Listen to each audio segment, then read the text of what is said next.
Insurance Act that gives the FDIC this broad statutory framework for affecting the receivership and dissolution activities for a failed bank. They have a wide range of options available to it, which we're going to go into in a little bit more detail in a minute, as to the different ways that the FDIC can resolve a failed institution.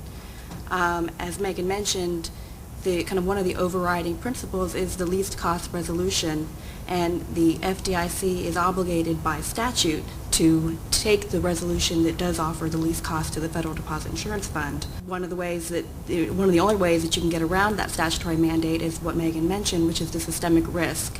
And what does that mean? It means the FDIC, in connection with the Treasury and the President, have to make a decision that if they follow the least cost resolution, that it's going to cause severe adverse consequences to the market or to the economy or in the financial markets.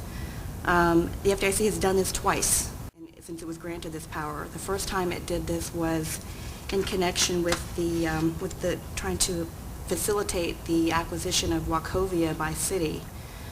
In connection with that transaction, they were going to actually provide a lot of financial assistance to Citibank in connection with that.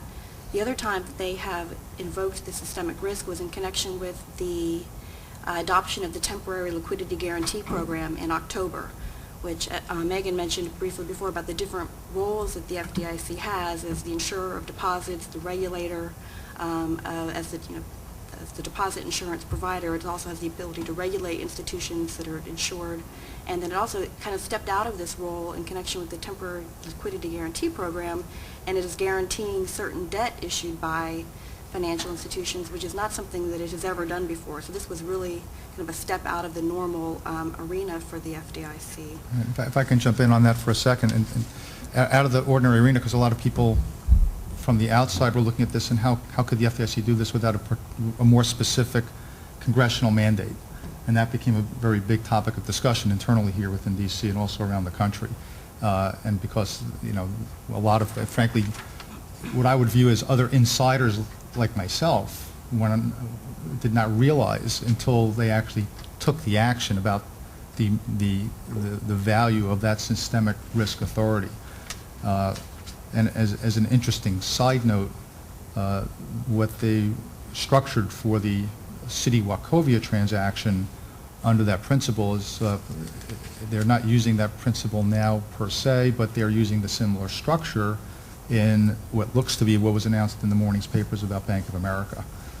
So you're seeing the FDIC, shall we say, being a little more creative in terms of being able to try and resolve the larger problems at the larger institutions right now. I also want to expand just a little bit on, I think Megan mentioned that the FDIC is appointed as a receiver by the institution's chartering authority. There are limited circumstances in which the FDIC can actually appoint itself as a receiver, although that's been exercised very, very rarely. I want to talk a little bit more about the differences between the receiver and the conservator. The purpose of the receiver is to step into the shoes of the bank for the purpose of liquidating the assets so that it can then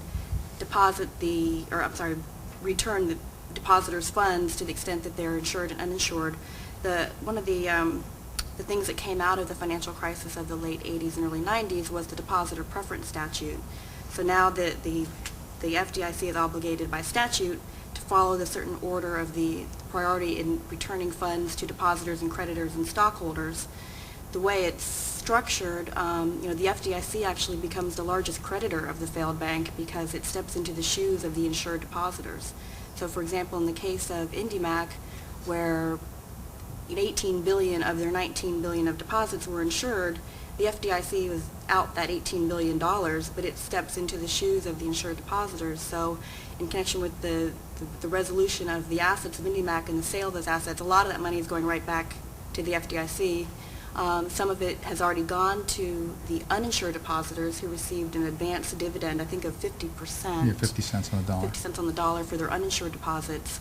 But the primary beneficiaries of this depositor preference statute actually ends up being the FDIC as the largest creditor after having stepped into the shoes of right. the... And which we don't know for certain because we were not involved in the receivership and conservatorship decisions for IndyMac. We came in after the fact to help with the sale of the assets. But that was, we think, one of the primary motivation for their decision to use the conservatorship role, and the fact that the IndyMac situation occurred very quickly, much more quickly than the FDIC had anticipated. And as Megan alluded to, the more usual course of action is the FDIC has a fair period of time to be able to assess a failing institution and to prepare for that situation.